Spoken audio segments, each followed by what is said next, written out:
So hello guys. তো আজকে actually এসেছিলাম টাকি থেকে খানিকটা ভিতরে, মানে খানিকটা টাকি থেকে অনেকটাই ভিতরে।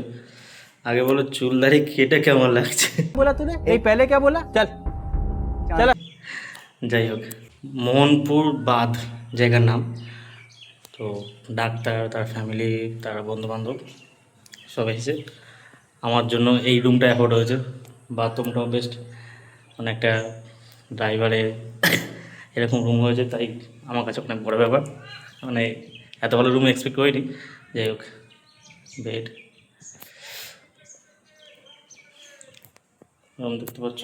হ্যাঁ, নন এসি, মানে ফ্রি রুম আবার কি এসি তো হবে না, এটা স্বাভাবিক।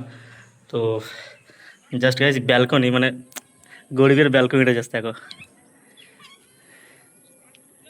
হ্যাঁ, আর আরেকটা জিনিস দেখানো আছে, এই যে আমার পিছনে জঙ্গলটা, এই জঙ্গলের ওপার হচ্ছে ইচ্ছামতি নদী, আর তার ওপার হচ্ছে বাংলাদেশ।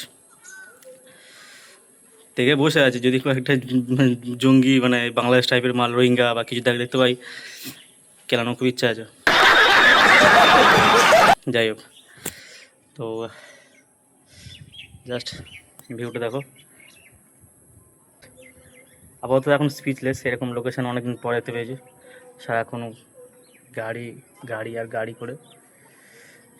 গাইস, যাই হোক, এখন আপাতত ড্রেসটা ছাড়তে হবে, নাহলে শরীর দিচ্ছে না আর।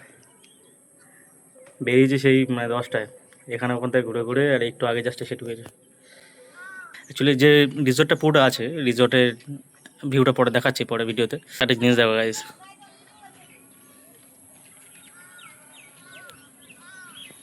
ওই জুম করলাম, দেখো ওই পাড়ে একটা ষাঁড় দাঁড়িয়ে আছে, আর বুড়োটা কখন থেকে হই হই করে বেড়াচ্ছে। মানে ষাঁড় কার কথা শোনে, ব্যাপারটা যেটাই।